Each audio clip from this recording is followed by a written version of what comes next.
I am with Joe DeFalca from Future Stars of Wrestling. I have that name right. DeFalco. DeFalco. There you go. I've had way too many hits to the head. Maybe I wasn't trained at a school as good as Future Stars of Wrestling that has Kizarny, Sinbowdy among their trainers. You're the owner.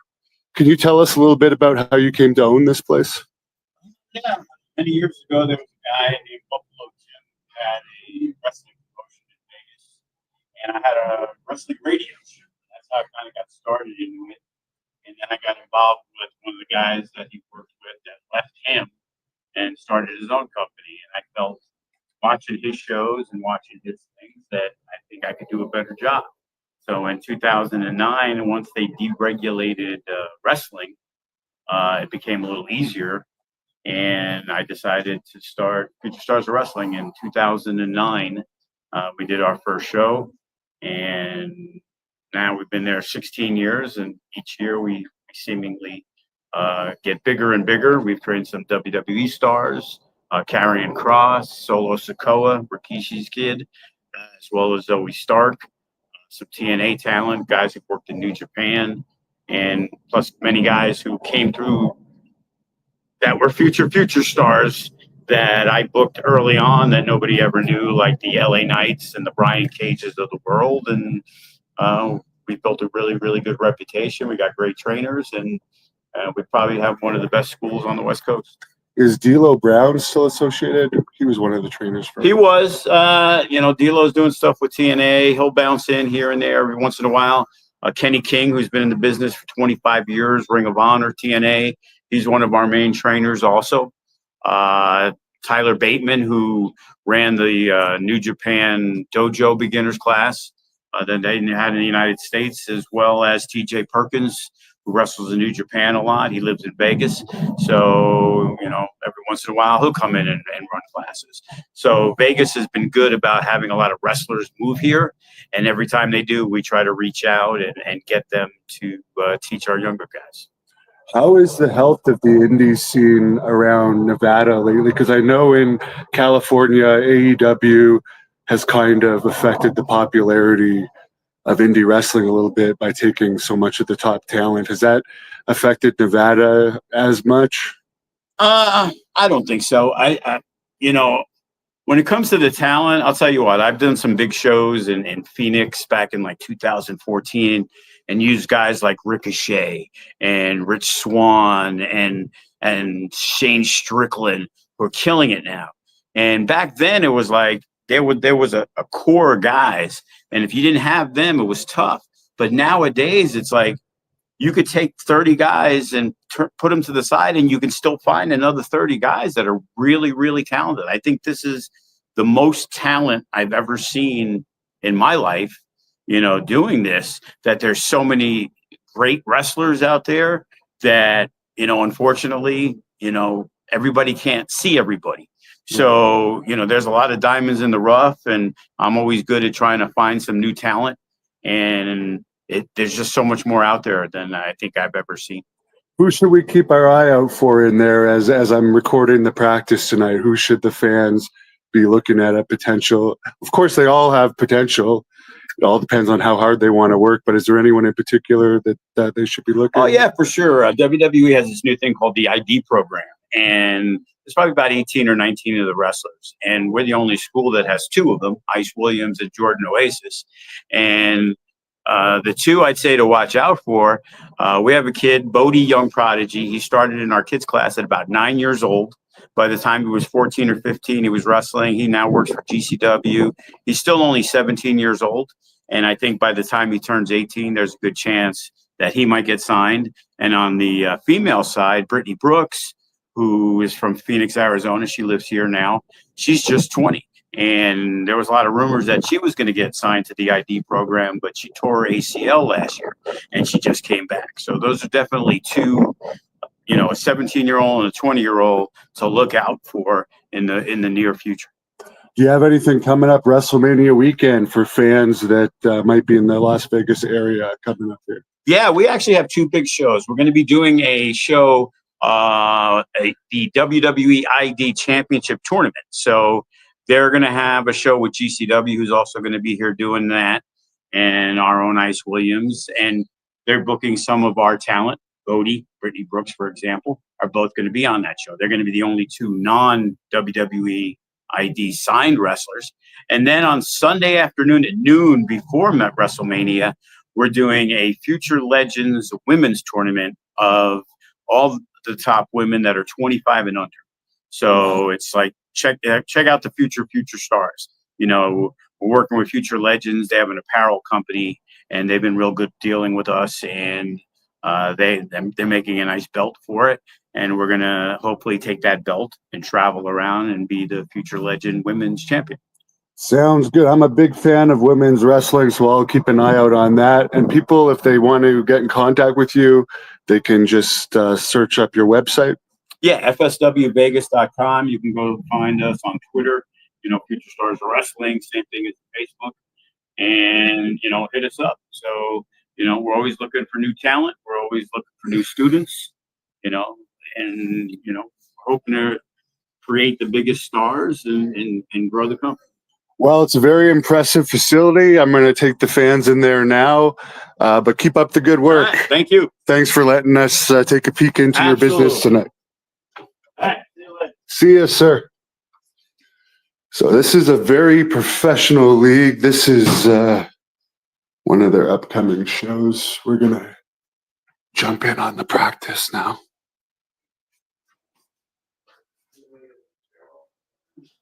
This is like your studio area.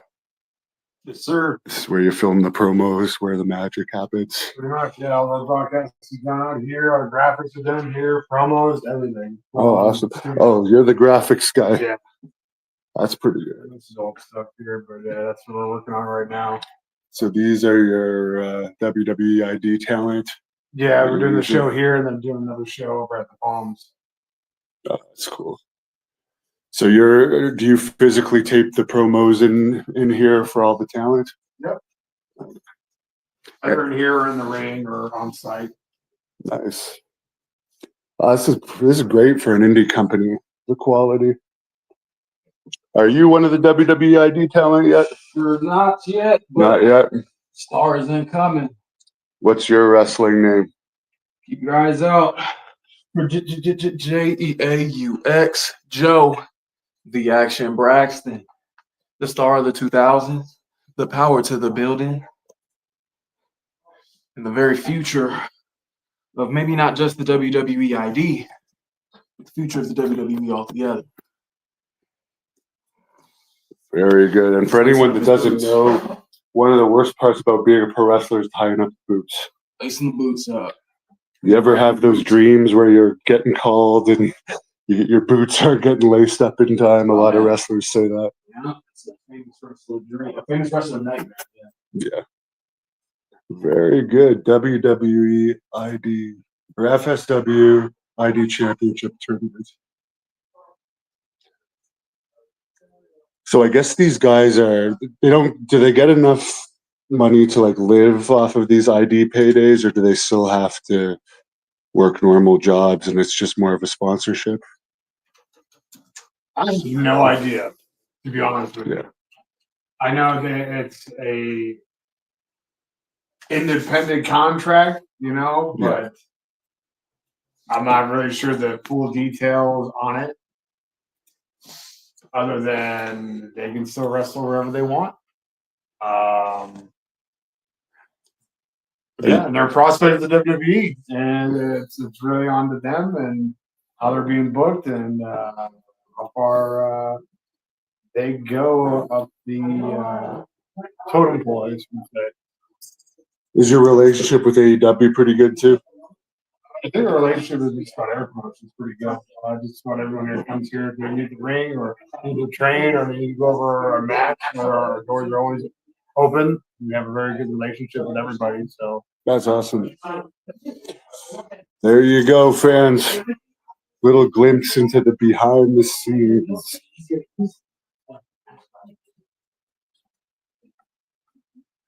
was great. He said he was going to tell me something, but No, I was just saying while they were busy talking through stuff, if you wanted to talking, just sort of extrapolating on what I was doing. Yeah, if you could get that. You could turn this on for Yeah, that part. can you start that for me? I got some good stuff though. Oh, good. You're all listening and it's really nice. They look like Yeah. So what's going on at practice tonight? so tonight to help thinking. So what's going on tonight is a lesson in thought, putting some of the wrestlers in the position of being a producer. So they're just thinking about what cool stuff they need to get into their matches. They're going to produce, hence playing puppet master to different athletes. So they have to start thinking on a different level of how to get these baby faces over, how to get these heels their heat, how to sort of play puppet master with the action figures that they have to play with. Tell a story, push strengths forward, hide weaknesses, get a story over. There you go. So I just gave them a few minutes to talk. So now they're not just thinking, oh, this is the thing I want to do, or this is what I'd like to do. Now they have to sort of play Mr. Mom to a singles match, three-way match, and a tag match, and explain spots or different scenarios, different stories, how to get a nice ebb and flow, and how to entertain people. And we always hear the wrestlers these days talking about telling a story. What do they mean by that? When you watch a movie, it's the best gangster movie, the best western, the best sci-fi movie. You're always tied together with a story. No matter how great the special effects are, no matter how many abs the good guy has, or how cute the leading actress is, if there's not a story, it's just fluff. Like with all the amazing special effects and spaceships and lightsabers and monsters in Star Wars, there wasn't a cool story to tether together. You'd just be watching the special effects, and that's that. Then it's flat. What is the story? Is Luke going to save the galaxy? Is Darth going to destroy the galaxy? Is Luke going to save the princess? Is Yoda going to help out? Is R2D2 going to short circuit? All these different things. What's the situation? Luke's, opening scene. Luke's family gets jobbed. Now he's got to find a coach. He's got to lick his wounds. He's got to steal the ship. He's got no budget. He's got to fly across the galaxy and find a new coach and figure out how to defeat the 7-foot evil, overlord of the galaxy that's flying around in his giant, space yacht with everything handed to him. He's got all the high budget things. All those stormtroopers doing the dirty work for him, where Luke has to earn and scrape his way up the card. It's almost like intergalactic Ricky Morton taking on intergalactic Undertaker. So it's totally David and Goliath stacked. The odds are stacked in the heel's favor. So, as Dusty Rhodes used to tell us, maybe we're going to sell them the whole thief, but they only going to need the edge. So you keep them engaged, you keep them wondering, worrying, asking questions internally, like how's Luke going to get out of this? How's he going to save the planet on that? How's he going to do this? How's he going to? Oh, he can't possibly get out of this. Oh, he got out of this. How's he possibly get out of that? So the storytelling is the main thing. It's always who and how. It's never what. It doesn't matter if you poke me in the eyes and I just no sell it and say, hey, I forgive you. Let me just give you this cool arm drag. Then everybody in the stands are going to be acclimated. Oh, it's no big deal. It's just sports entertainment eye gouge. It's no big deal. But if you sell that eye gouge like you're on invisible fire like Ricky Bobby or something, then you make it important. The fans will perceive it as important. So just like the details of Star Wars or any other good movie, those little devil in the details is what hooks you and clings you. So how does that character do it? And I don't think the hipsteriest of hipsters ever walked out of a Star Wars movie and said, oh, I don't like the technique of how Luke Skywalker held his lightsaber, or he, they're not talking about that. They're talking about, whoa, Luke, whoa, Darth, oh my gosh, oh, he saved the galaxy, oh, he almost destroyed the galaxy. So all the little high spots are just par for the course. You're there to see characters. You're there to see Hulk and Andre. You're not worried about, is Hulk going to do a leg drop? Is Andre going to choke him on the ropes? If anything, they're going to build to blowing up the Death Star, hence Hulk slamming Andre, if anything. They didn't care about the 1, 2, 3. They just cared about, is he going to get big man up in the sky? So they're telling a story. If show up and stay tuned and see if that happens. So the more that these guys can figure out how to tell stories, physically keep longevity. So, they want to feed their families and do this for as long as they want and not crunch themselves, physically not be able to go anymore. Like I've been doing this for over a quarter of a century and I don't phone anything in. I work very hard. I work smart. And I can say that I've never injured anybody. And my injuries, I've accumulated a few over the years, but pound for pound, I think I've played pretty smart over the past quarter of a century. So you got to use your wits and you can't just do dumb things and hope for the best. You can't jackass your way through. You can't Johnny Knoxville your way through this. Yeah. You got to have a bit of a method to your madness, and storytelling is the surefire bet to hook every shape and size of the audience, from the little kids to the ladies to the dudes to the whatevers. Is there any producer that you worked with in WWE that you felt that you clicked with better than others? Dr. Tom Pritchard. Really like Dr. Tom Pritchard. Really like Steamboat. Dean Echo is really cool, but I'd say Dr. Tom and Steamboat were my two favorites too. And Al Snow, how can I forget Al Snow? Super fun producer. Always thinking of innovative things to do, not just repeating, reinventing the wheel, finding new, weird and wonderful ways to do good storytelling. And last thing here, what do you think about producers now getting credit for big matches? Because I notice in WrestleManias and Royal Rumbles now, it'll say, for instance, TJ Wilson was the producer for this match. Do you think that's a good thing to go more into make it more acting-ish where the producer is getting some credit, or is that too much breaking kayfabe? That's a great question. That's a really good question. Yes and no. Yes, because cat's out of the bag. This is athletically fictional. It's very physically demanding, but it's, those good guys and bad guys. That's the fiction of this. So since the cat is out of the bag as far as like what wrestling is, why shouldn't the producers get credit? But if I could wave a magic wand and have kayfabe and have everybody really think, oh, these are really bad guys, oh, these are really good guys, this is really what it is, I'd certainly, I'd certainly prefer that. I don't own a time machine, so it's a moot point, right? So since those guys and girls are helping produce these other younger, newer athletes that are spectacular, so they're getting credit for what they do to their bodies in the ring. So why shouldn't the producers get credit instead of just being ghosts? In light of it being exposed, for lack of a better term. Makes sense. Thank you very much. Looking forward to seeing this. These guys do well. I trained them. These guys sucked. D'Lo Brown trained them. Okay, you guys got about 2 more minutes. All right, 2 more minutes, and we're going to get this party started. If they can build just real ferocity, it's fine.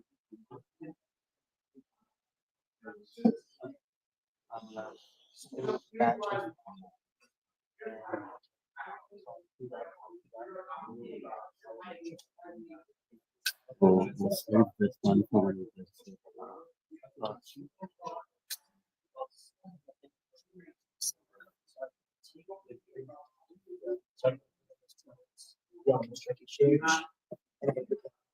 End up in another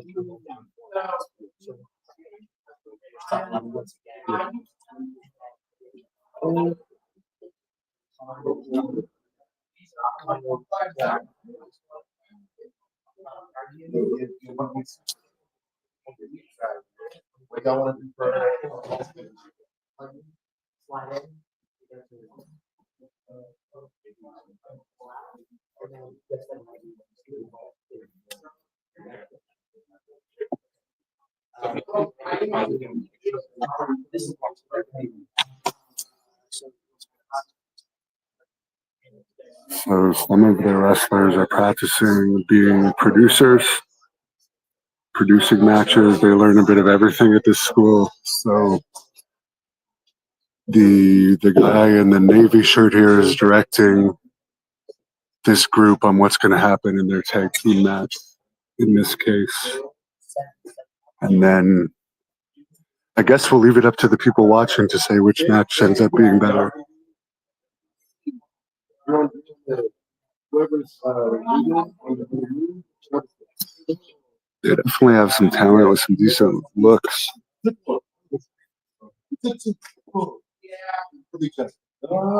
Stereo. Man, you got the kick. You're on top of it. Both on them. 1 and 2. Other man breaks it. Breaks it. There we go. We're going. We're going. We're going. Y'all trying to get your old boy out. Reverses it out. He picks one. Boom. And there we go. Someone trying to fight. Over.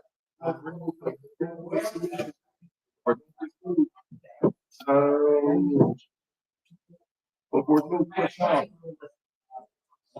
And you guys, I got to do whatever move, soft into one of the boats. Grab them, you grab them. One of y'all, okie doke, miss, hit you crumble. One on you. All right. Powerbomb game. Well, look, is there other one? What's like another one that works? Double spine.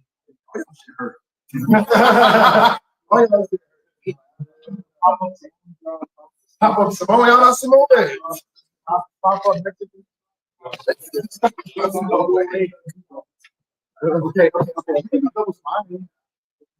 Do something like bam, big move where we out. Because the other one,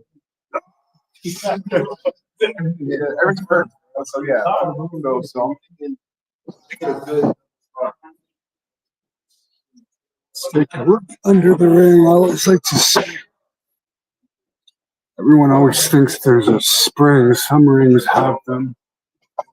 This one clearly doesn't. You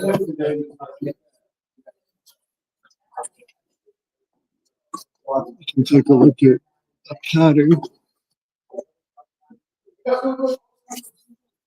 It's not as thick as some rings are definitely thicker than others, but it's not as thick as you might think.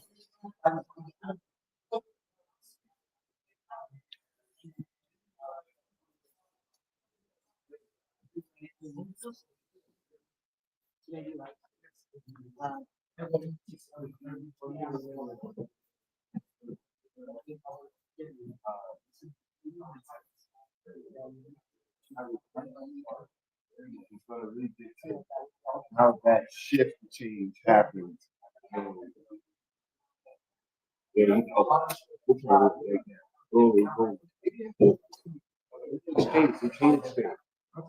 it's like oh, knock the one out of here. Oh, we did it. Maybe face up on the chain. Maybe face up on the chain a little bit. Maybe it's like a little kind of neutral where it's like back and forth, and it's like and then bam. Oh, what the hell? And then he comes in, boom, boom, boom, and then 2-on-1 type deal, and y'all try to see some type of finish on him. Maybe the kick that we actually do later. Whatever, maybe y'all miss a kick in the something, or like I said, or he comes right in and then stops it. Maybe or y'all leave just for that huge.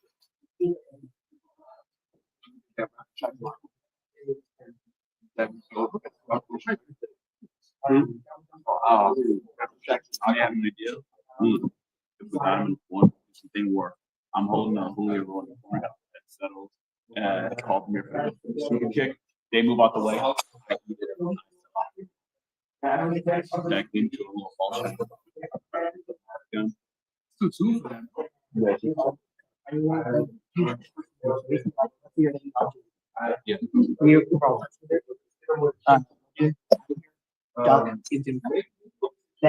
Then Mulligan do something, set it up to where now Mulligan is going to try to get a move on the counters and give them a cool. There's Bay up there.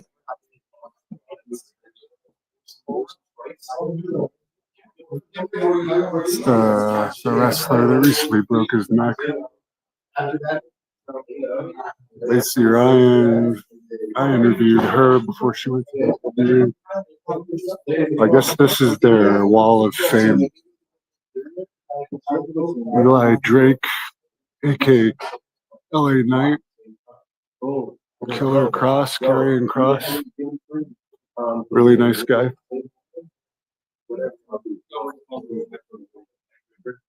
I'll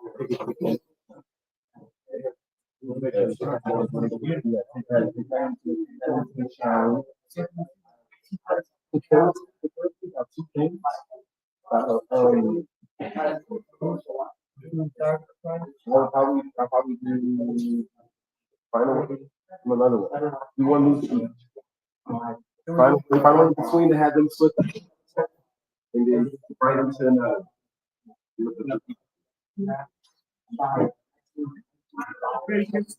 So we're gonna see this play out very soon, probably another 5 minutes or so.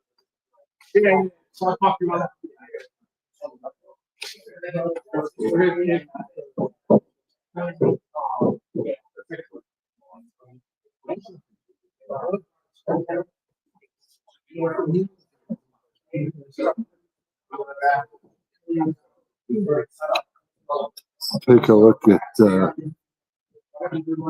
dressing room.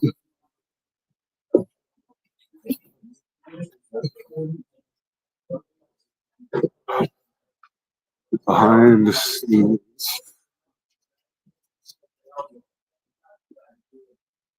Guess the lights are off, but there's your independent wrestling dressing room. It's basically a door and they change outside. Sorry, we didn't lose service. I was just showing you guys the typical thing. Your imagination would tell you there'd be more behind there. Show them how it's done. May 3rd, you'll see that. The ECW Arena versus Super Crazy, but who knows? I might do something tonight.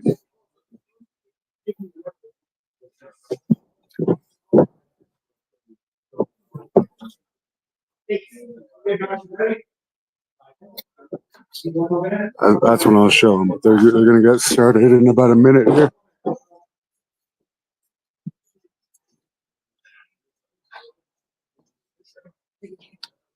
So what did you tell? You can do that. You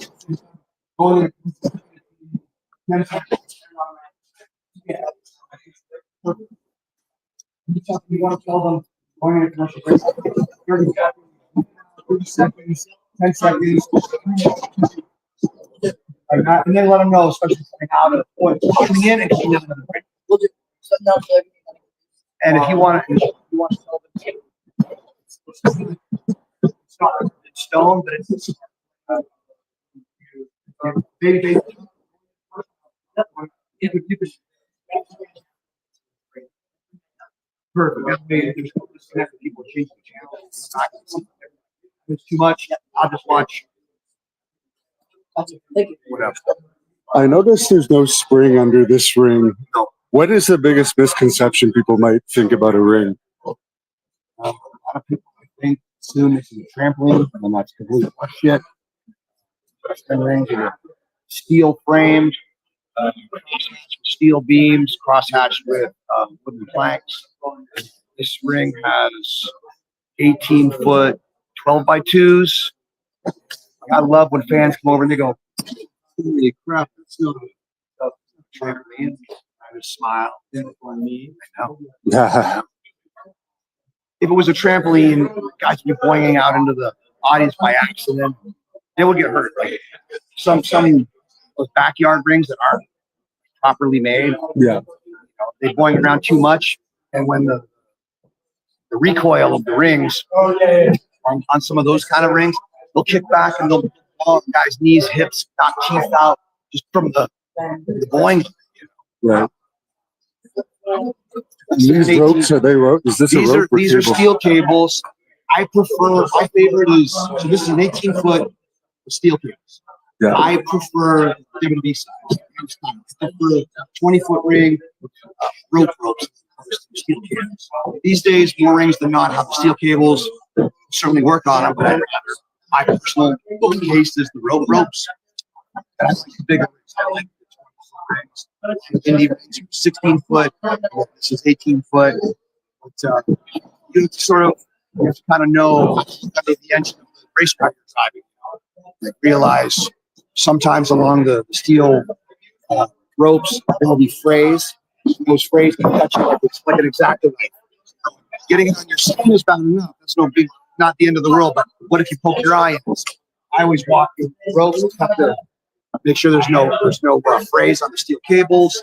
I check and see are these round, are they square? And you can see there's this big fin right here. So if I'm going to mess around the outside, I want to know about this. So that's, you know, that's a decapitation waiting to happen. Yeah. So this ring has the support come along on all the way around the perimeter. Scaffolding halfway, some scaffolding is all the way, some scaffolding is right up top. Right up here, this is hollow with rubber cap. Some of them are welded at the top. Some of them are just hollow without any caps. You want to know these things because you're going to do some kind of crazy high spot. I have seen guys jump off without these things, not realizing somebody's foot gets stuck in there. Yeah. Well, they make it to planet Earth, but the foot stays up here. Right. That's not pretty. So you want to know what you're working with. Ropes can break. I've had ropes break on me, steel cable and ropes several times over my career. The ropes right, you know. Rope snaps differently than cables. Cables will snap more like a come along or at the weld. Yeah. Whereas ropes will snap in the middle of the rope. Yeah. So if you're holding them correctly, you live to tell no tale. If you're not, you got a lawn dart to oblivion. Right. And we've seen that happen countless times. Sure have. I want to see guys and girls be safe. See them enjoy their dreams, live their dreams. Fans enjoy the show. Fight another day and keep your family, so forth. So I preach safety, and more safety. Okay, guys, let's get on the.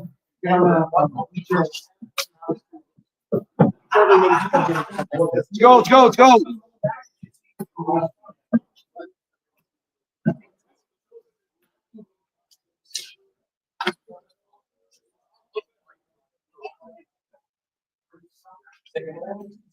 Everybody's spaced out.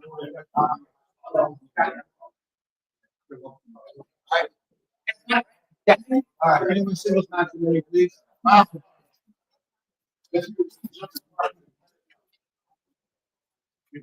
Do they encourage you guys to wipe your feet?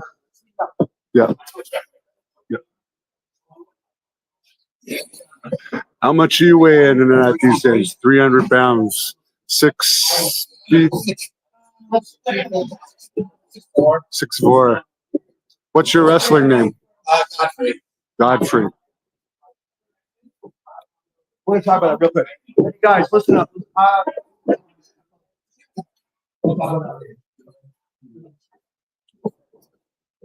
Everybody pay attention to that. Do not be talking about whatever it is that you want to talk about.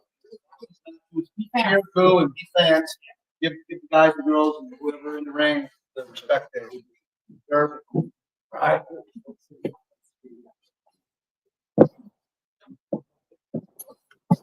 And when your producer, you give them,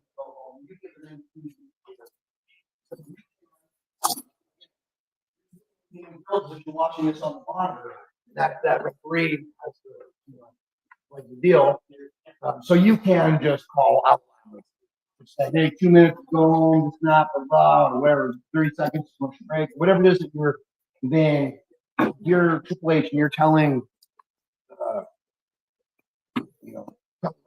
hey, tell these guys they've got 30 seconds to commercial break, and then if we get close to 10 seconds, 3, 2, 1, a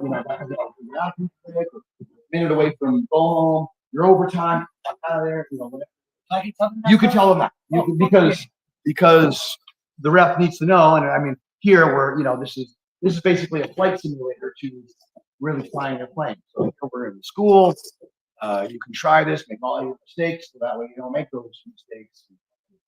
Come live show or a TV show. Okay. You ready? What are the names of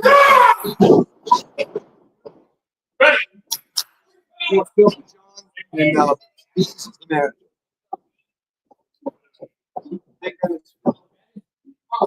Good job.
Giving it right, man.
Start counting. One.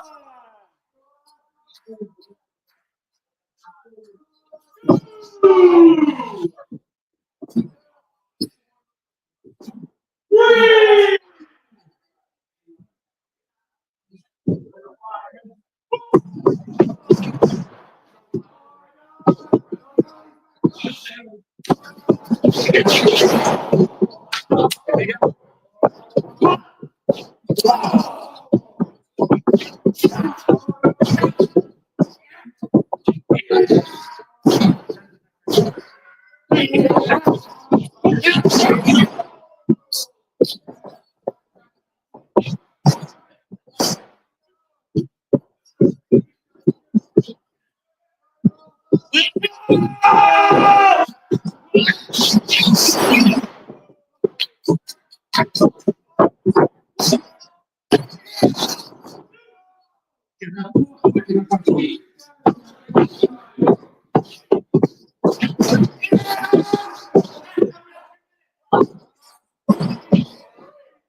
Put down when you cheer.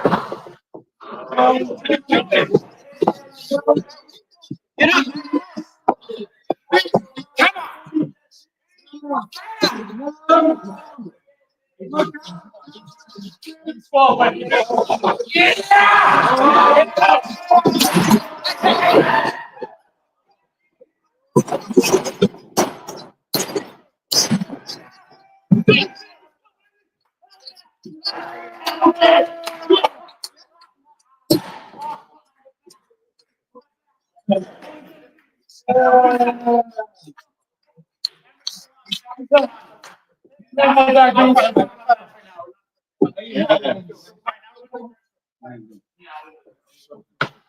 Okay.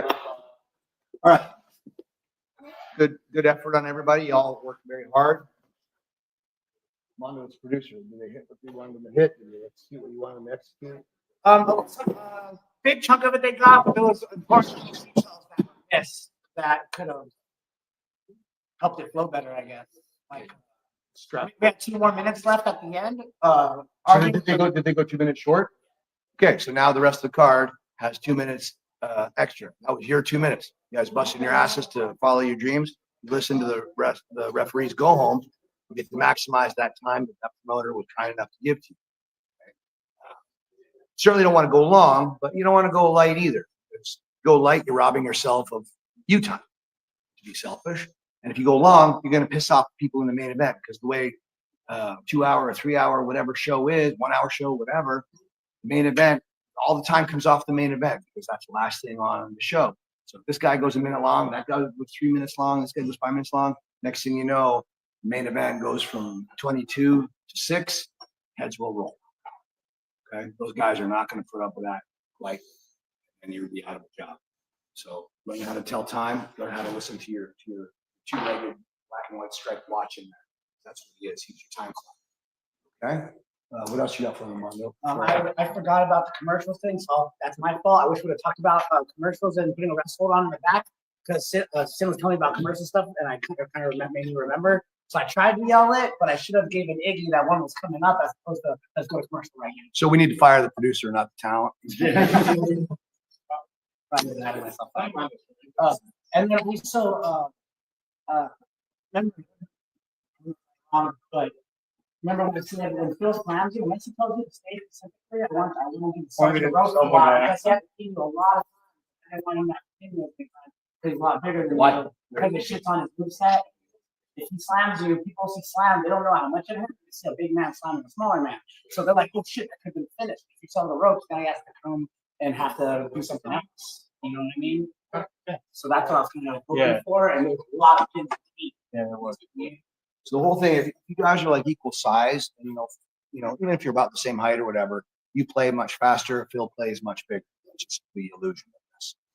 So if you're equal size and you slam other you or vice versa, it's like, and you kick out, okay. But if this big mastodon slams you and you kick out, suddenly he's not so big.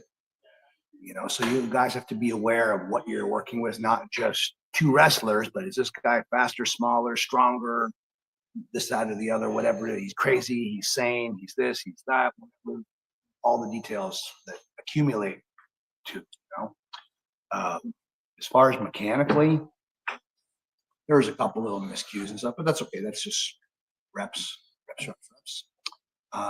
Punches are coming along, but don't throw so many where people can see the gag. All right. The illusion is, you're punching this other grown-ass man, this big, scary guy. If you, so maybe Mondo and Fresco and probably Bodie knows everything I know apparently. So he's told me, I know everything you do. I know everything you do more than you know. I'll even tell you what you're going to say before you say it. After this. Okay.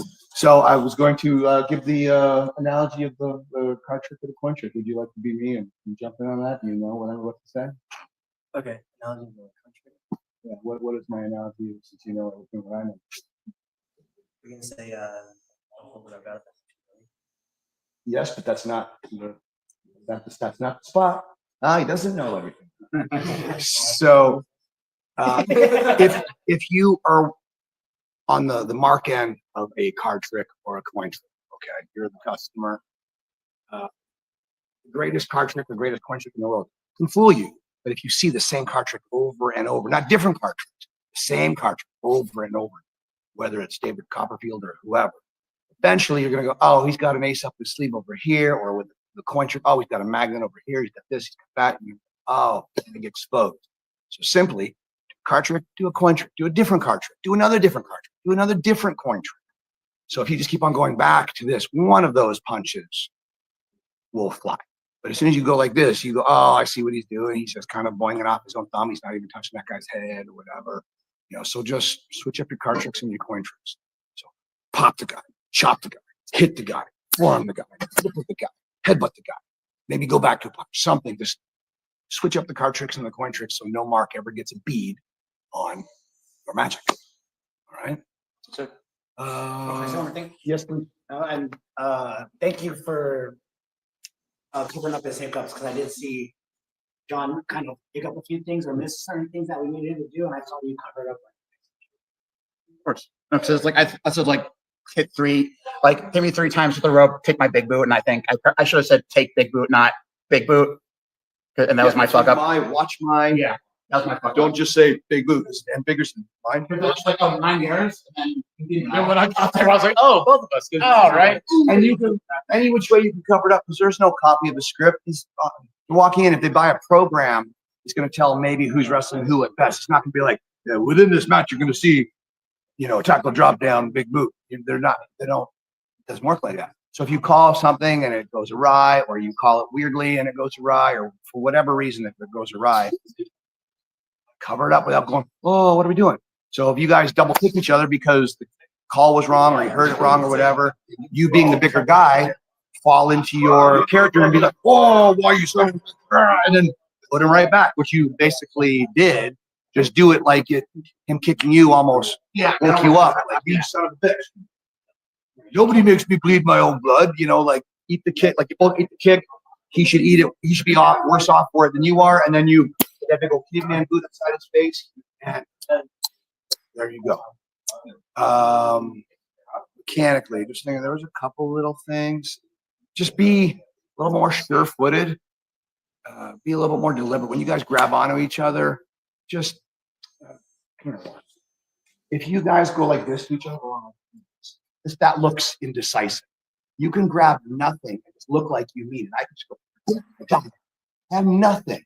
But if I just look like this is exactly where I'm meant to go, they'll be fooled. They won't know. But just don't this switching or whatever. Like when you whipped him in the right, you had the wrong term, and you realized you had the wrong, this is Las Vegas, Mexico City. Right, Stick to the left for the most part. And as you get advanced, that means the color of the lines. I did now. Switch. But you did this, and you went to like reverse, like just be a little bit more subtle about covering up your mistakes. So you're gonna whip them, just whip them, and then later on, if you want back down, then you want to switch over, or you're already there as well. Not give anybody cost. Oh, look, we whipped you. Why did don't expose? You get two voters. They don't pull the rabbit out too early from the hat. It's all loose after. Okay. Anything else, Mondo? John, but in the heat, you're getting taller than your hill too. You want to stay low. And, you can use a shirt, climb up him to show that you still want to be in the fight, as opposed to crawling away. Or you know what I mean? So you don't think you're in jeopardy getting taller. So I think after I gave you the karate and I was attacking beans, you were almost up. Yeah, I was. And I was like, oh, I was almost like, I was not only on my feet, I was almost unbent at the waist. Yeah, and a lot of wrestlers these days, they want to just stand erect. It's the natural thing to do. That's how evolution has made you, or whatever. However the universe made you, it makes you want to naturally stand tall once your spine straight, whatever. But it just doesn't look so dynamic when you were in the throes of action. So again, one of my silly analogies, maybe voted to jump in this times. Be a He-Man figure. Don't be a Star Wars figure. Those Star Wars figures have no movement. They're like these. They're standing straight. He-Man was like that. He's just ready to body slam a motherfucker. Always have your knees and elbows so you're here selling. Boom, boom, boom. I'm dynamic. I'm not just what next. Punching here. I'm fast. Dynamic. So it looks like there's So you can sell like that. Mondo is 100% right. Cheat the sight of Phil might be bigger than you, but I think you're probably taller than Phil, right? oh yeah. Yeah. So all the more reason if you just keep yourself there until the comeback, until the right time, then here. Because if you're selling up here, people are just going to go, might not even put a beat on why. They're just going to look and go, something weird about this. It's like that Sesame Street thing. Like one of these things doesn't belong. It doesn't make any sense. Here, come here, Phil. So, how tall are you? What are you like? I'm 6'2". Nice. So, here you feel like you've been doing some mean stuff to me. Right? You're being mean, he's being mean to me. And if I'm selling like this, that doesn't look right. No. Selling like this, then it looks like I got enough to go back, right? It's as easy as that. But as soon as I go from here to now, we look even keel, even though I'm still selling, right? So if you want to emphasize that jeopardy that you're in, just be mathematically a little low. I tell my babies, try not to be any taller than my nose. Especially if it's a taller baby. Yeah. So like round 14, finally stands up. Yeah, when he stands up, it's like the Hulk Hogan or Rocky 101, Hulk Hogan 101. Like he's down here and all of a sudden he goes, right? He's up. Now this guy's in trouble. While he's down here, he's still simmering to that boil. He's not quite ready to transfer that energy and go 0 to hero. He's got a slow grind that way. Okay? Yep. All right. Okay. Yeah. Good job, boys. All right, let's see this three-way. Pretty good. I'm great. Thinking about this. What star rating would you give that? Also, I was thrown off because when I was like, I get to find 1 out of 10. Then immediately when I got the pick. What should I? He's asking, what should I give this match? 1 out of 10. Give it a. There's a 1. There's a 2. There's a 3 I can choose from. A 4, a 5, possibly a 6, a 7, an 8, maybe a 9, possibly a 10. Is the shit's the number? I think they're all working very hard, and I think if they self-realize anything throughout that, to me that's a win. I don't necessarily have a numerical gauge on things because what are you going to compare it to? I'm comparing this to Ric Flair and Ricky Put that on your Steamboat. show. Would you be happy if I was on with your independent show? Oh, it's not show ready yet. Okay. No, these are new guys. So no, I wouldn't have gotten on a show. Or if I was, I could put them on a show. Yeah. Not that much. Would be a shorter match. Not the strengths, hide the weaknesses. And again, the other guys that are in this drill, being the producers, are still fairly young themselves. Okay. So this is a way to help everybody. So help producers, help them think Do I have this thing on? on a different level, and help these guys kind of run their reps. So as a producer, I would put together something that would amp forward the good guy, make the bad guy look like a diabolical bastard, whatever. Awesome. Mentor was Jake Roberts, right? For anyone who doesn't know. So your philosophies are a lot based on what you taught you. My philosophies are very similar to Jake's. You know, we're our own men, but I for sure, 9.9 out of 10 times, I'm sure I would side with whatever Jake thought. And there's other guys I think are wonderful. I might not side that much with, but Jake certainly I very, very much a team that Jake wants. Is Jake living in Vegas? He just lives in Atlanta, and he used to live in Vegas. He's in Atlanta right now. Okay. And when he was here on the regular with us. So Yeah. some of these guys, like the young man Mondo, who was producing, he was one of the students that we started with. Jake was. You had a tour at one point together, right? A special tour that you did. With No, him. we've done lots of different matches. Jake and I, yeah. Okay, let's see. Let's watch this. Everybody, pay attention to this. Here we go. Match number 2. All right. So, Bodie, call anything out loud to your referee so he can dole it out to your players. Okay. All right. Let's see this. Can we get the name? Yeah, we've got Con here. This is Jimmy John with the beard. Muldoon is the referee. He's actually Okay. young Miles over there. One of them's the manager.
Right. That's good.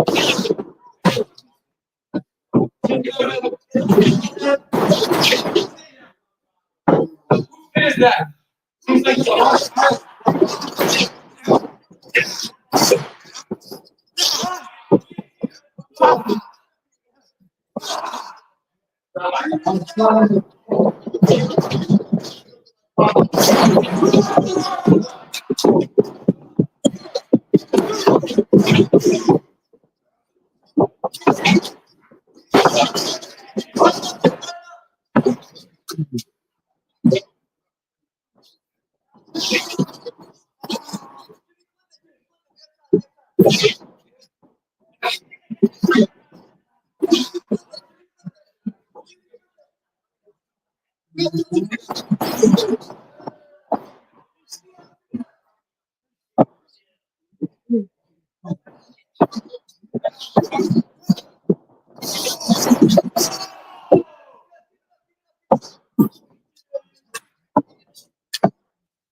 I own this place.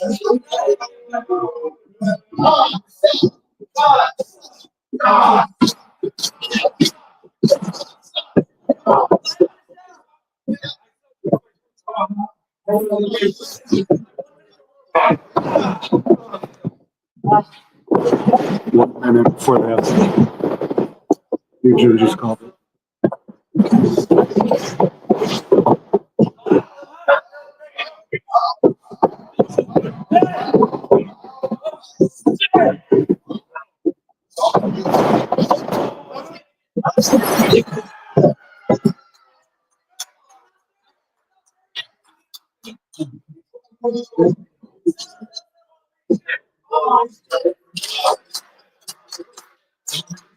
Are they going to go overtime or not? That'll be the interesting thing.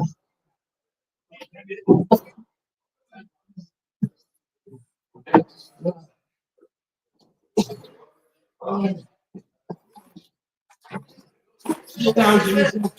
This is all the talk. Down here in this situation.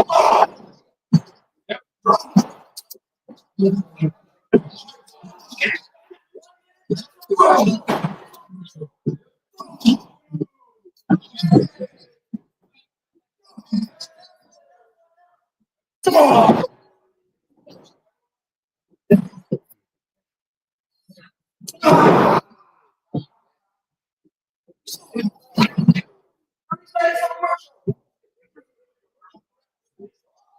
That's it. It's like a full commercial. It wasn't go home, but we heard earlier it was commercial.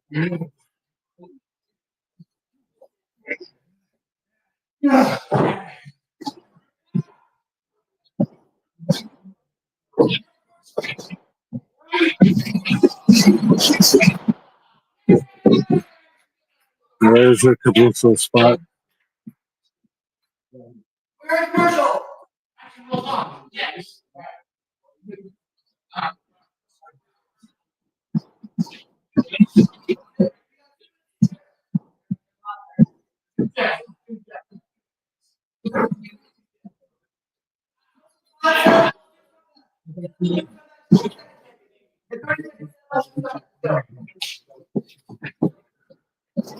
We're going to go out of commercial in 30 seconds to the comeback.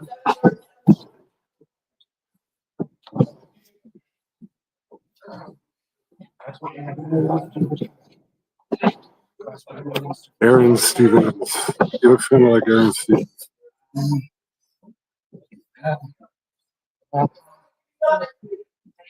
Listen. Give me that. One time. Come on.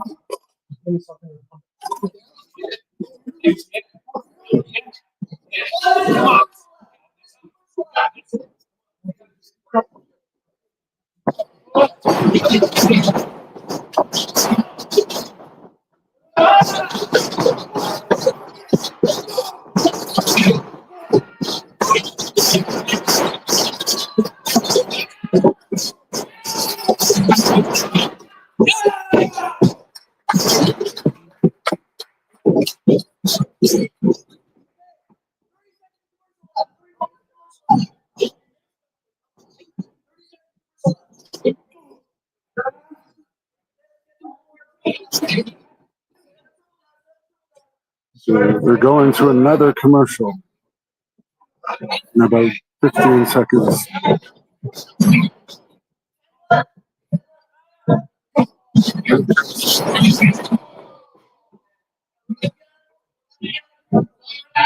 Yeah.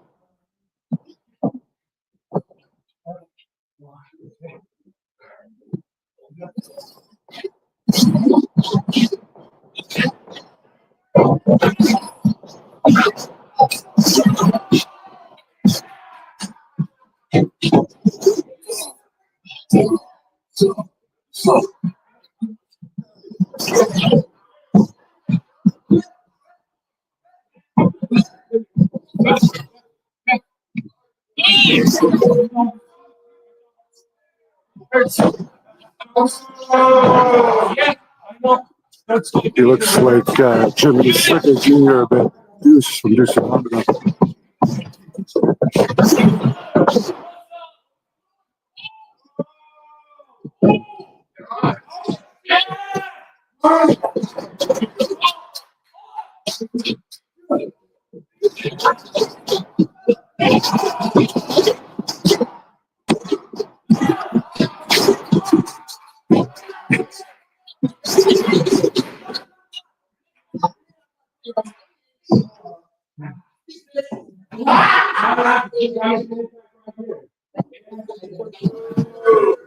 These people are about to do nothing. They're ready to eat our you. Or you.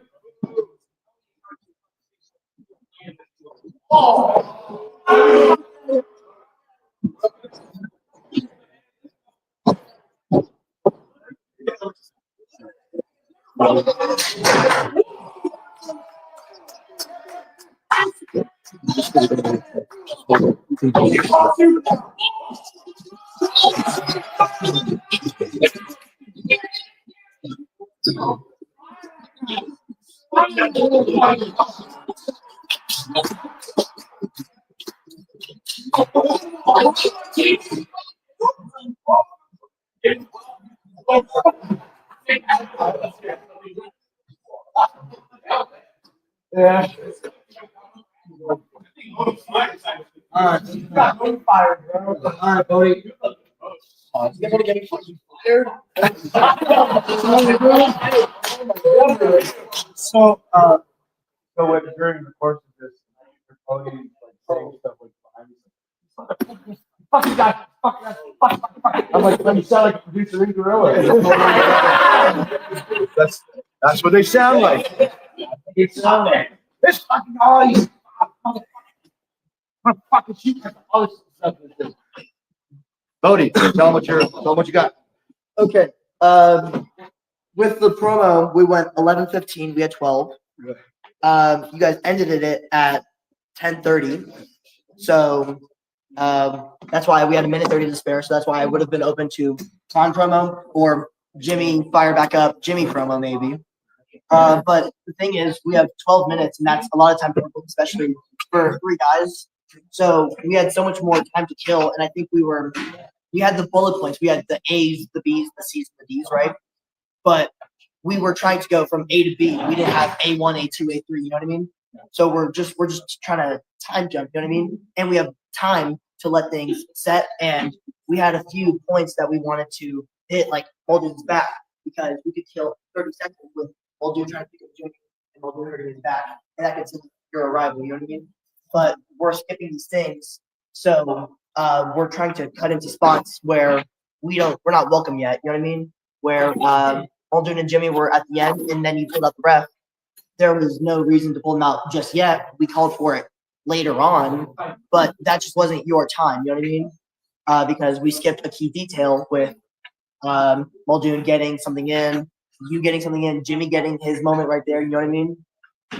So I think we were just moving a little too fast because we were in the heat by 3 minutes and we had commercial at 7, right? So that's why I tried to get Jimmy to flip it and get over a little because we have time to work with. You know what I mean? So that's why I called some of these spots to where we could extend it and get away with it. Like the beginning spot, you could get away with jaw jacking for 30 seconds before they even start punching. You know what I mean? But I like the communication. You guys talked through it because we didn't talk over every spot. I let you guys work with each other just a little.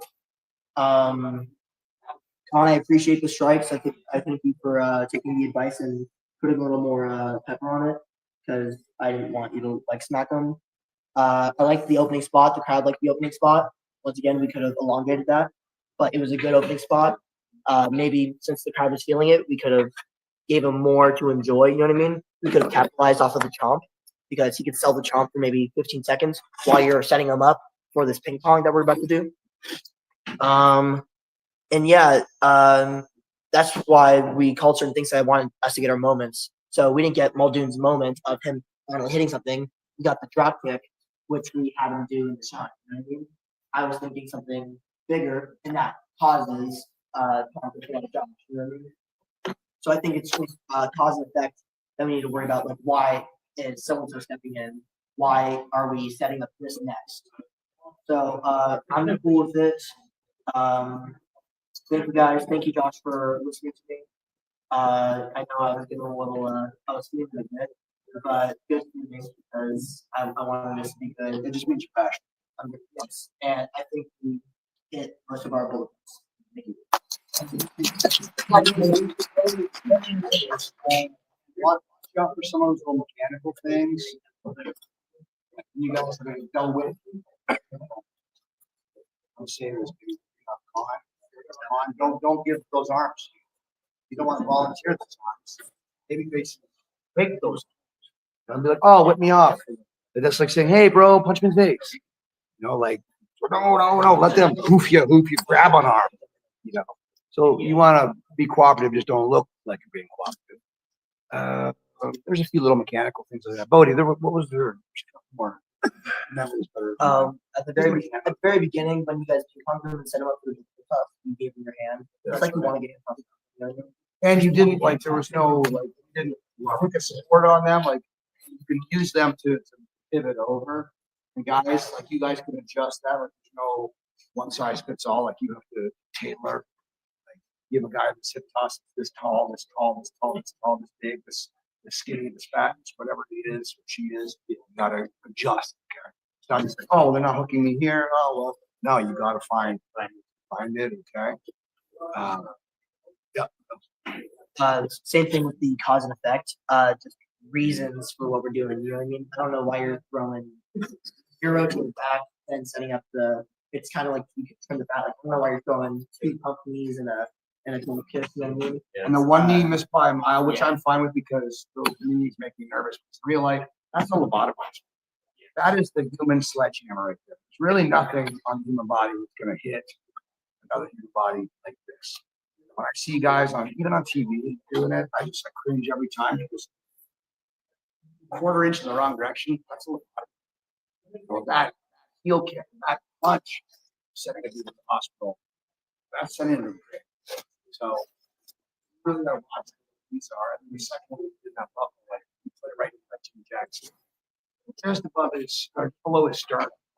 No, you put it low. You were looking up high and your knee was low. And so it's just like, doesn't look so great, and it's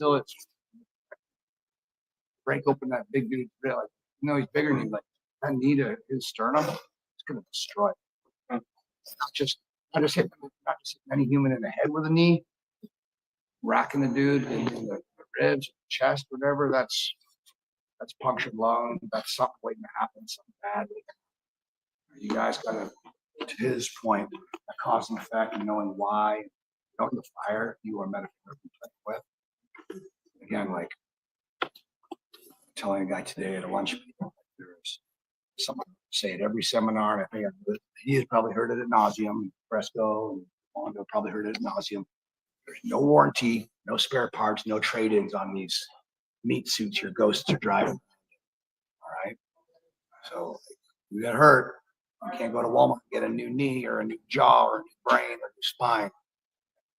You're fucked. That's just not just wrestling. That's like, how you gonna feed your family if you can't walk? How you gonna feed your family if you're a vegetable in some hospital bed somewhere and you can't even think? And I don't want to see that for any of you guys. And trust me, we could all do that to each other. They could be split if you fuck around with this. Okay. All right. Everybody in one piece? And Bodie, are you finding anybody? Not yet. As long as Bodie keeps his job. I'll fire them.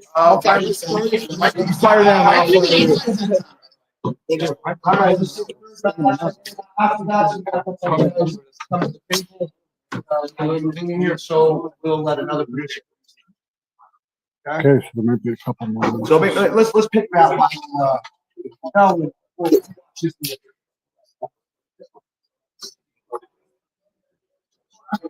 So before, listen up. Before we do this, so for you guys that were walking in or whatever, hey, what's up, Watson? So what we were doing today is picking producers to not be in their own matches. They are the producers. They're not in the match. They are just pushing a story and putting forward the strengths of their figurines and hiding the weaknesses of their figurines. So our producers were Fresco, Mondo, and Bodie. So let's have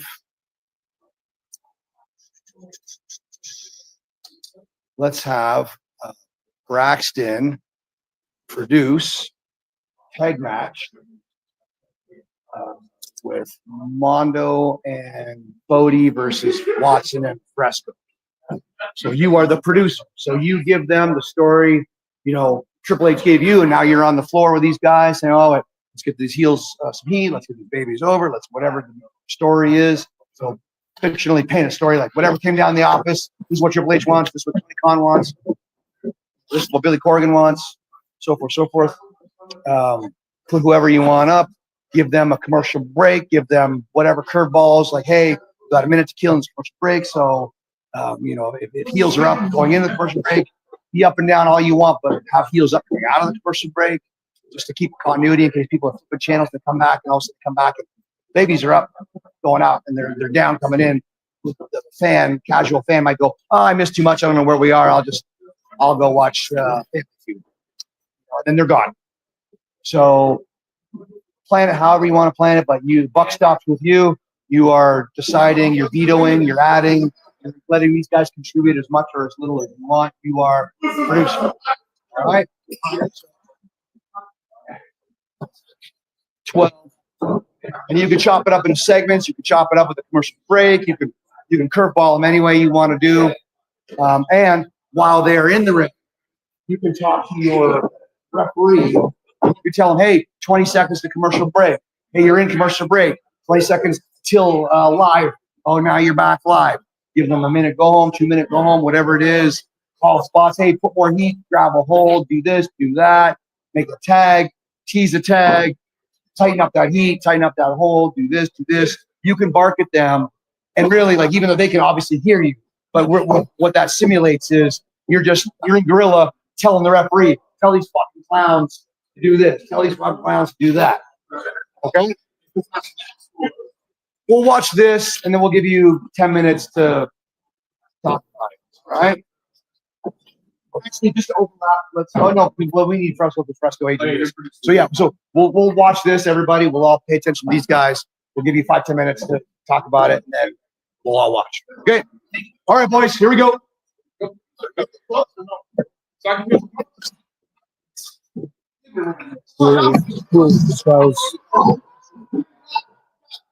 This is a legit brother team of Roland and Julie Montana. Montana. This is Demir Morningstar and Chase. Thanks. And the producer is Preston. Ding, ding, ding. The brothers have a good look.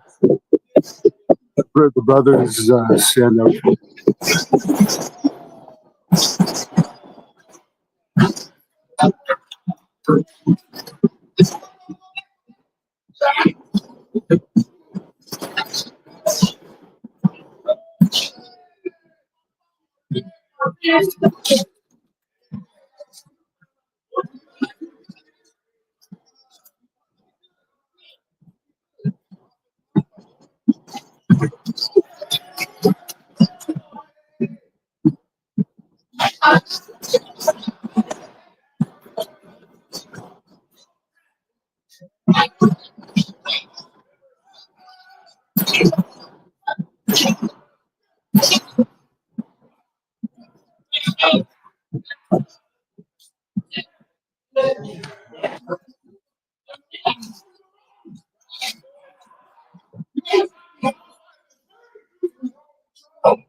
Don't shut up, Jack.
Look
at that leg.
So far, this is the best with 3 matches. There's going to be one more match.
I know, it's looked. It's funny. You jumped on it.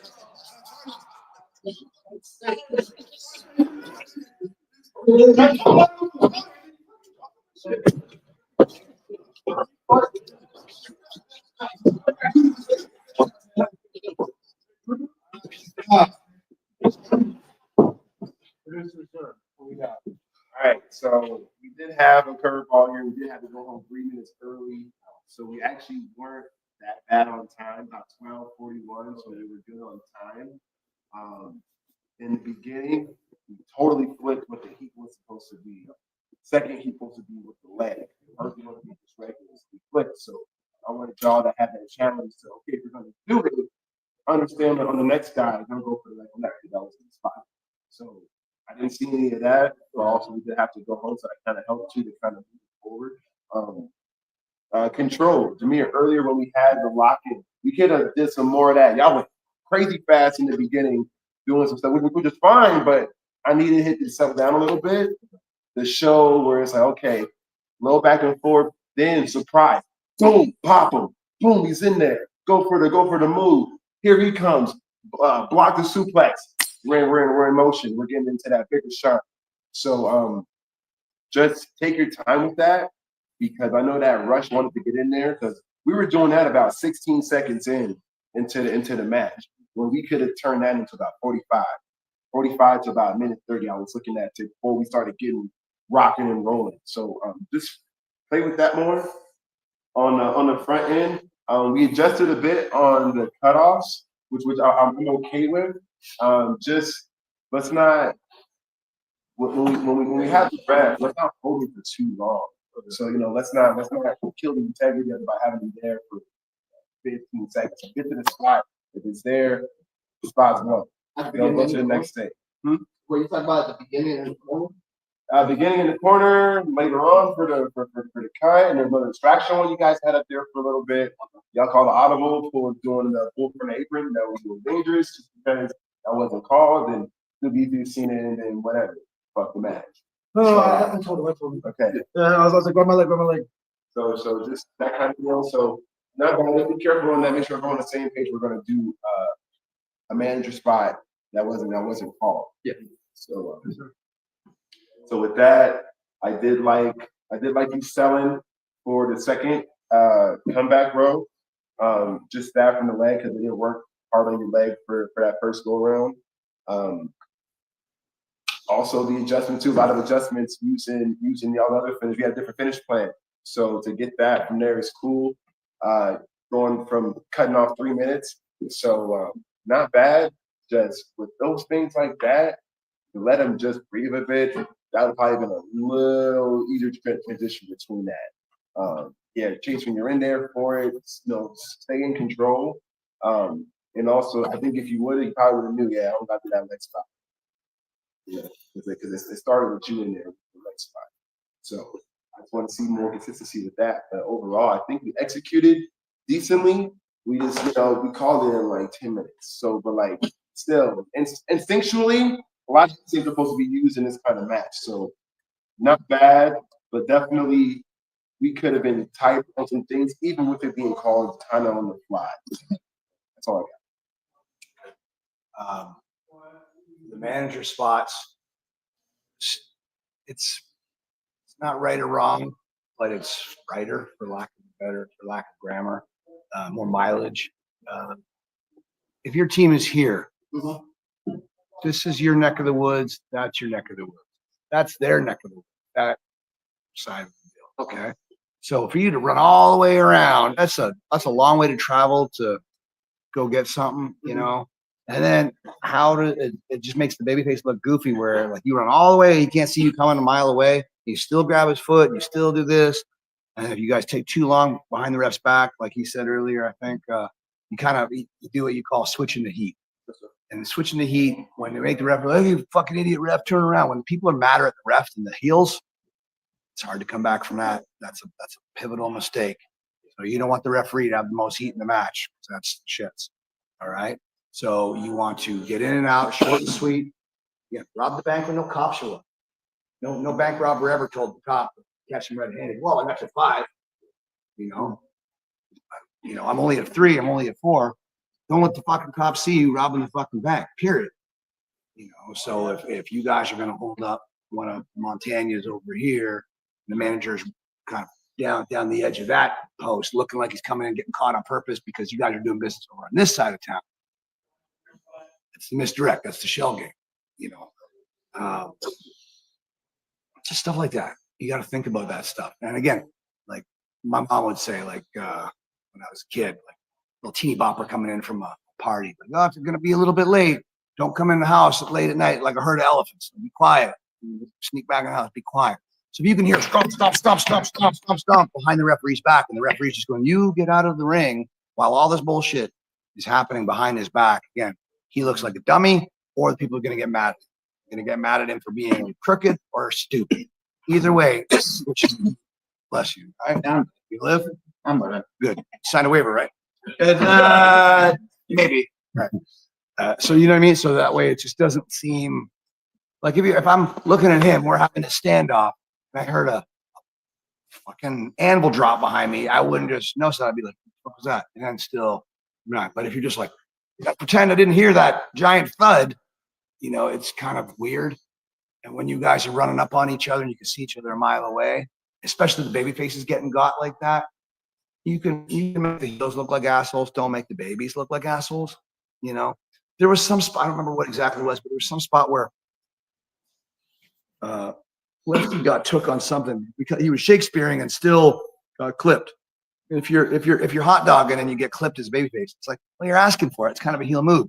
He wouldn't have got clipped if you were just eye on the prize. Like on the beginning when I got kicked in the belly, I think. Maybe it was something where you're fucking around and all of a sudden you took too long doing something and you got, you know. So the easy thing is do your Shakespeare and then duck the first thing the heel's coming. Like the heel's coming to blindside you, and you're doing this, and you're like, oh shit, duck. And then as you turn back to get the, then he gets you. So it's like you're not just getting boom and then hot dog and then.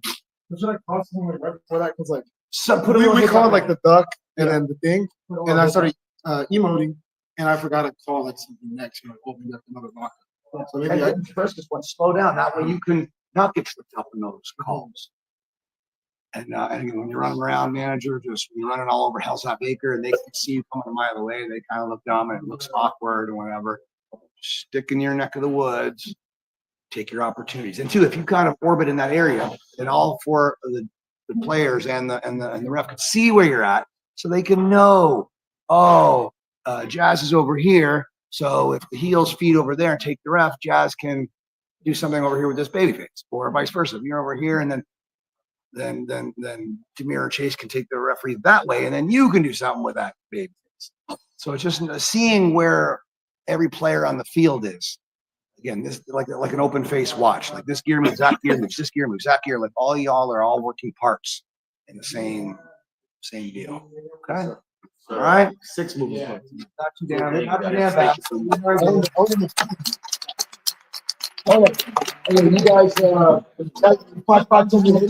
You guys, ideas in your head. Okay. So give it to them and Fresco, good job. Fresco, good job. As far as like Kilo 101, the matches.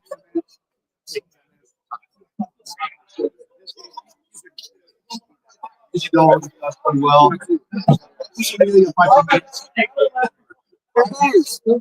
Get with your producer. Whatever the story is he wants, explain it well.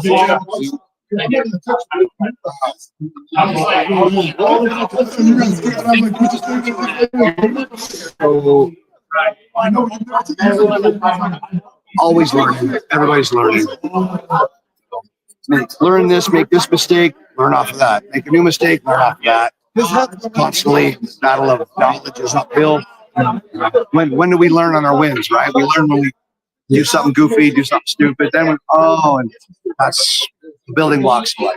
Would you put that match on the show? Nope. 2 for 2, nope. Okay. Nope. Well, I didn't ask you about the second one. Is it 3 for 3? 3 for 3. Nope.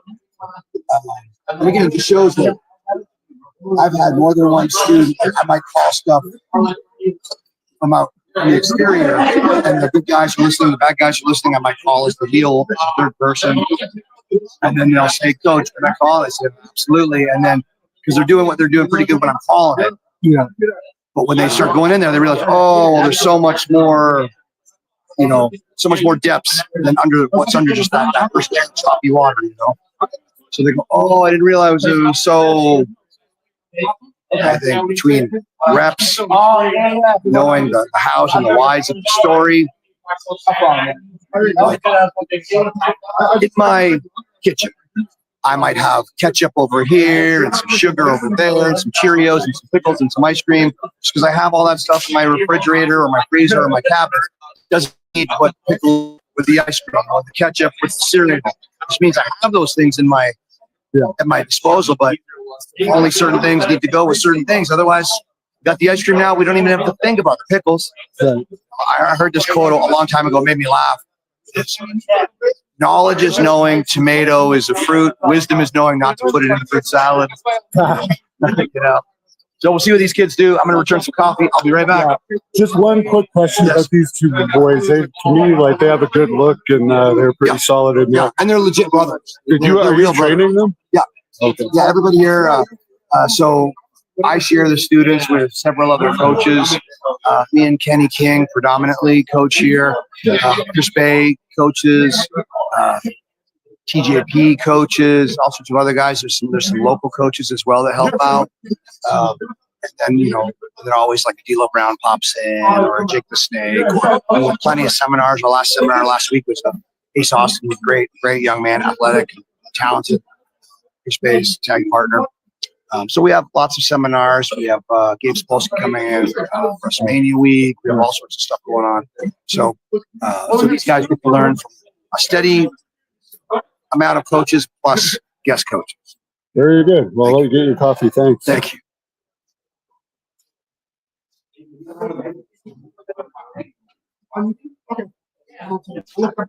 Thank you. Sarah, hey, come back here for a second. Could I interview you and your brother when you guys are done? Sir? Hey, how are you? Good job.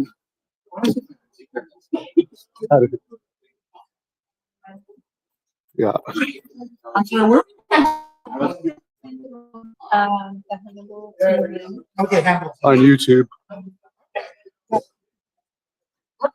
Yeah, your match is on there. We've been streaming so much, the battery's almost dead. So there's one more match to go, guys. There's definitely, I like the brothers team. To me, I think they have the most potential. So what I've seen. Yeah, I've just recharged this a bit, but I can interview you guys while you're doing this. But I thought you guys had a lot of potential. Could you tell us a little bit about your background? We're brothers. We're just 5 years apart. I'm 22, 27, and we grew up playing mariachi in Las Vegas. Middle school, we went on a date trip, middle school. The logo right there, the shirts we sell. Yeah. But we grew up playing mariachi in middle school, and then he went to Rancho High School and did mariachi there. And I went to Las Vegas Academy of the Arts and did mariachi there. And he ended up doing mariachi at CSN. So Oh, wow. so we literally, and then we did it professionally after like high school and everything. So it's been our whole life, and then we just decided to become wrestlers and gave it a shot. And now we're been wrestling for a year and 4 months now. Yeah, been training for two, been wrestling for about a year and a half. And we've just been doing everything we can as brothers. We get together makes it so much easier. Sorry. Yeah. What is mariachi for someone, a Canadian that isn't familiar with it? So mariachi is more like Mexican folk music. Okay. So you have like the guitar, violin, the trumpet, the bass, and everything. It's just all acoustic based. So that's what like mariachi sounds like. Like country for More of very traditional. So Sin's been training you so far as your main trainer? Yes, Sin Bodhi. First day, running with them, each other, and rolling us since the beginning. Sin Bodhi actually gave us the name. Yeah, because he saw that we're the background of mariachis. He's like pretty big guys. We call us mountains, so then he gave us the name mariachi montaña. Montaña is mountain in English. Okay. So that's why the montaña is mountain. Yeah. So we just call each other two mariachi mountains. Yeah. So it's just us. We take it. What kind of lifts are you guys doing in the gym these days? Yes. Yeah. But for short lifts, we just go at it. Well, what's each of your bench press, squat, and deadlift?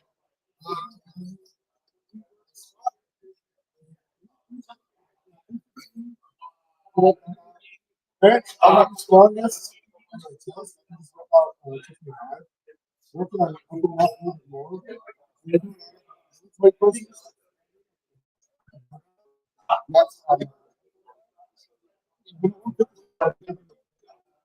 Oh, nice.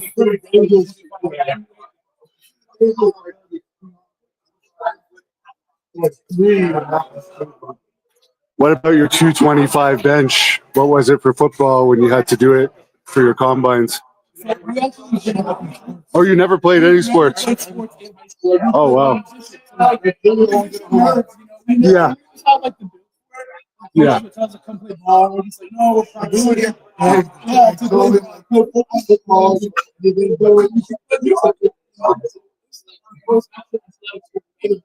Okay. And did you like wrestling growing up? Yeah. My dad would put on. Watching it throughout the 2000s and everything. Instagram had it. You started wrestling and they I didn't never stop. I didn't like pushing any of the How old are you guys now? Okay. Oh, great. So I started a little bit later. No. Yeah. Well, you definitely don't need to play catch up. You're at a good age. But I don't know. As far as who you'd like to see yourself working with, who are some of the guys you want to get in there with? Number one, FTR. Yeah. That's literally the look to bros. Look to bros like Ben these shows that'll be a good like that. Yeah.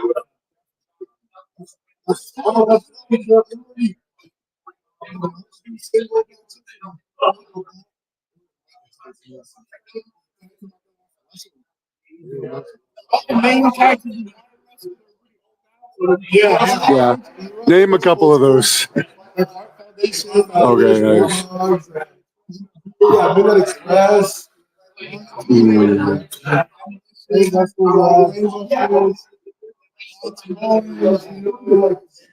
you guys think Demolition should be in the Hall of Fame by now? Yeah. Hopefully soon. And who is the most famous wrestlers you've worked with so far?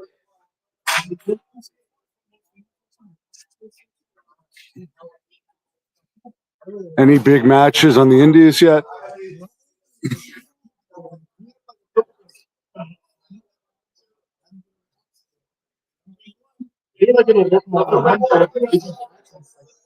Okay.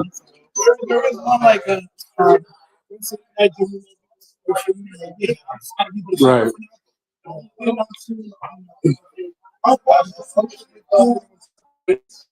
Last thing, where do you see yourself going? NXT, WWE, Ring of Honor? Oh. Where would be your number one pick, AEW or WWE, if you had the choice? Okay, great.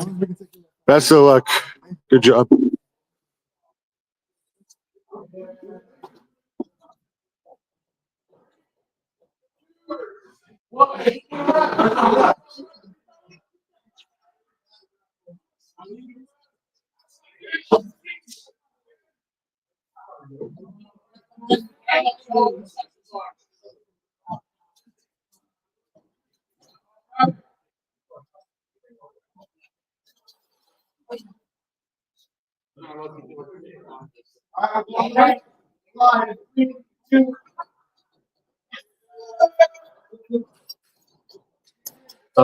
We see a chain.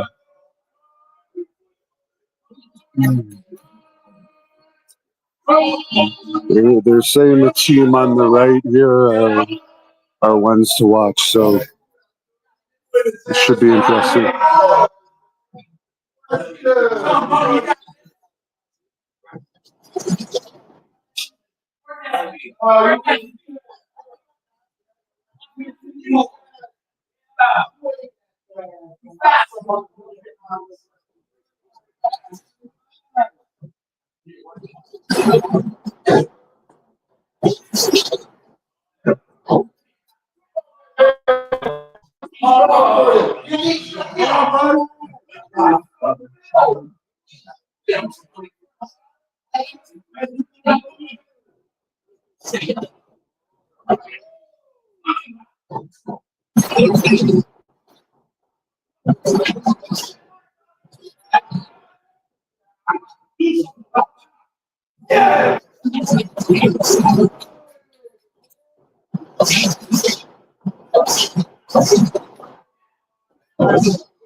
The way we needed to get to that break spot, it needed to be Watson. When you get in and you get shined up, and you get pitched out, you need to stay out there until it's time for Bodie to go up top. Right. When Bodie goes up top, you're already on the outside. You're already right there where you need to be to pull Fresco out. Because the way it ended up playing out, you were on this apron right here. You had to go around town to get there. Where we could have just been right there if it was time to where Bodie shines you up, and even if you just stay out there and sell, even if you just stay out there and sell until it's time for Bodie to go up top, you're right there to make that move happen. You would say don't round the block across the street. When we got to our break, it took a little too much time for you guys to get in the ring, because by the time you got in the ring, by the time we turned it around, it was already time for the babyfaces to get it back, because we're about to come back from break. But we come back from break with the heels up now. So since we came back to break with the heels up, it's like, all right, well, shit, the fan's going to assume the cutoff already happened. So that's why I said, all right, let's just heat Mondo now. But then we ended up getting to the babyfaces shining anyway. And so we had to cut Mondo again after Bodie had already gotten back in and shit, which, not bad, but, we got to where we needed to go. And when he calls it, hit it. It's like, you guys did cut off Mondo, but like, it was like 2 minutes later. Yeah, it was like a minute later. He said it. So, it could be 10 seconds later, but it needs to get got.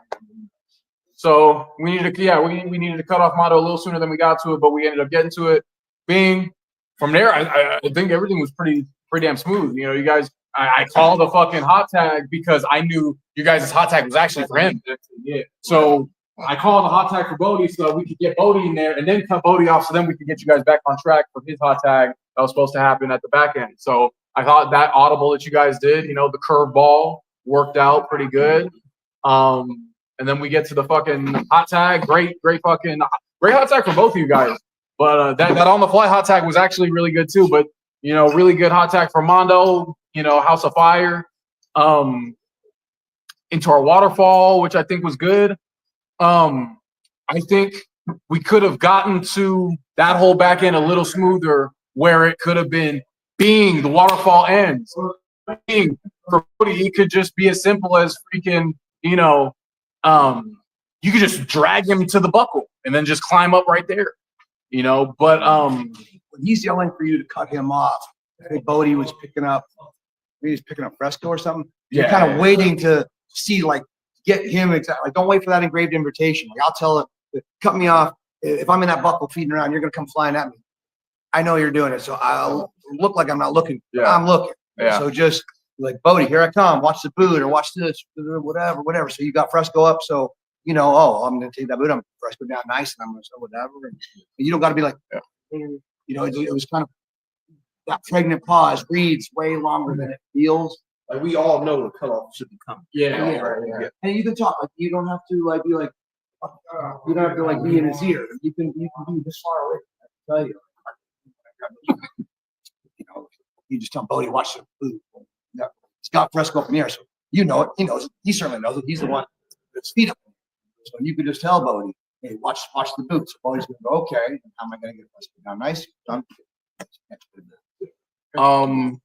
For that finish, after you guys got that falsie in, great falsie. Yeah.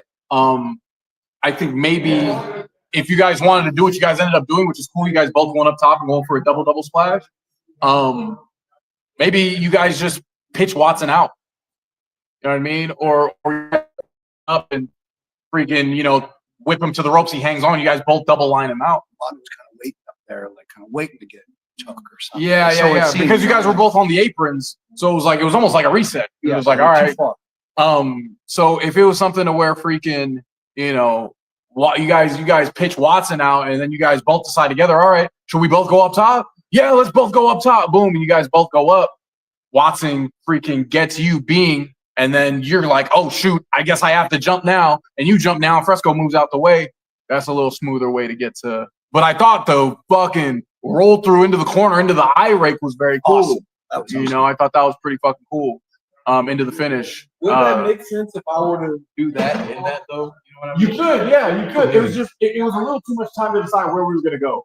Because it was like bing, and then we're here, and then there's this pause, where Bodie's punching Fresco, and Bodie's punching Fresco. And I'm telling you guys to take I wanted you guys to take your time, but it seemed like we didn't know where to go. And then it was like by the time we got there, it's like, oh shit, we're like, and I get it, it's probably like an on-the-fly situation, or maybe you guys didn't get to call it or whatever. But in that situation, you guys know what you guys want. You guys want one heel isolated, right? So if you guys want one heel isolated, it's like, all right, let's get rid of the other motherfucker. Bing, off the apron with you. Boom, drag you to the middle. Hey, let's go up top. Bing, bing, bing, bing, bing. Oh shit, we're fucked. Yeah, Well, that makes sense because what me and Bodie did do Fresco, we both pretended like Watson wasn't right there. Yeah. He just said it. He knows what's next. Yeah. He would have gotten it. Yeah. And I could have put him in position again. Exactly. You don't want to pretend that the fans don't see. Like if it's there, like the worst is like, if the referee's backing you up and goes, well, it's not time to look. But as soon as he looks and he sees something, he can't not unsee it. Yeah. He just has to, can I turn around yet? And the other guy goes, no, you can't turn around. Yeah. No, but he can't accidentally look. Once he sees, he's like, yeah. But like, you can't unring that bell. I think like we called this match pretty quick, but two, like I can see the moments where it's like, all right, let's figure this out in motion, and like you guys figured it out. Like everything landed. Like I think if that was like a produced match on TV, it's like we hit our time and we had 30 seconds extra to show you guys celebrated, and then show some replay, and then be like, all right, fuck lights, camera, faction. We'll be back after this. Like. But you want that. You don't want to just go 1, 2, 3 off there. You want them to be able to have replays or just casual time when you're with the crowd doing whatever while the announcers can talk about whatever's happening in the main event or whatever happened, what's happening last week, what's about to happen next pay-per-view, blah, blah, blah. They're opening whatever it is. They've got in their little clipboards to bullet point. That time afterwards is fine. You get 8 minutes, you want to try to have it wrapped up in 7.5. So you know, Shakespeare. Cameras can just get you selling or get a crowd, whatever. Look, you're throwing my headset. And so it's funny. As good as it was, he was doing what Bodie was doing through most of the match. Where Bodie's like, "These motherfuckers!" That's what producers are kind of end up doing because they have like this vision, and then when the players on the field aren't kind of bringing that vision to life, it's like he or she is getting frustrated or this, that, and it's kind of more just a funny way to do, it just means passion. Which was funny, yeah. But so now you guys have that producer role to do this drill. You go, oh, these are why the producers are always slamming on their headsets and smashing the clipboards and all this kind of stuff. But it gives you cause to sort of see it like. No, it really is good for when we're in a match too. Because if something happens in the middle of the match, it's like, oh shoot, we have 3 minutes left or we have 2 minutes left. Like I'm seeing right now from this perspective, like, okay, we can do this now, or oh, we can go this direction. Or if I was in a match with you guys and we cut off the wrong guy, it's like, oh shit, all right, let's just get to a hot tag real quick. Boom, boom, boom, boom. Like that's good. Like this producing stuff, like producing it from this perspective is good because it's giving you plays that you can call when you're in the ring. You've zoomed out. So now you're seeing the story from a different hilltop. That was cool. I like what Watson did too. Did their old school thing. I don't know.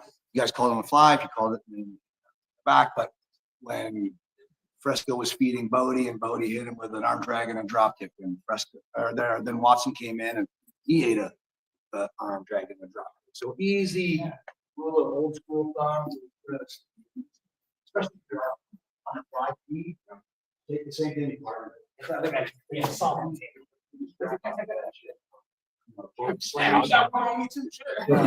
Yeah, he slams Fresco, just feed him. Same Z's.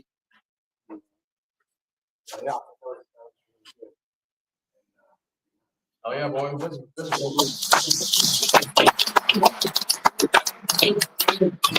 All right, boys, it's past my bedtime. You look like this, you all be to sleep here again. Good enough for a show. Yes, yes. Very good. Winner, chicken dinner on the fourth match. Excellent. Yeah. Any closing remarks? Reps, trials and errors. Be smart enough to learn from your mistakes. Don't be so egotistical that you don't receive critiques, clicks, and different change points and viewpoints, right or wrong, indifferent or different. Soak up all that knowledge and live your dreams. By the way, Shoot loved his action figure that you made for him. He was telling you all about it. Where can people contact you about making custom figures? Instagram, Twitter, all the same. Sin Bodhi, SINNBODHI. Sin with two N's, Bodhi like the tree. All right, close us off. Hope you guys enjoyed what you saw here tonight here at FSW, Future Stars of Wrestling, here in Las Vegas, Nevada, USA, planet Earth, Milky Way, wherever you are in the world. Be safe, be smart, be kind.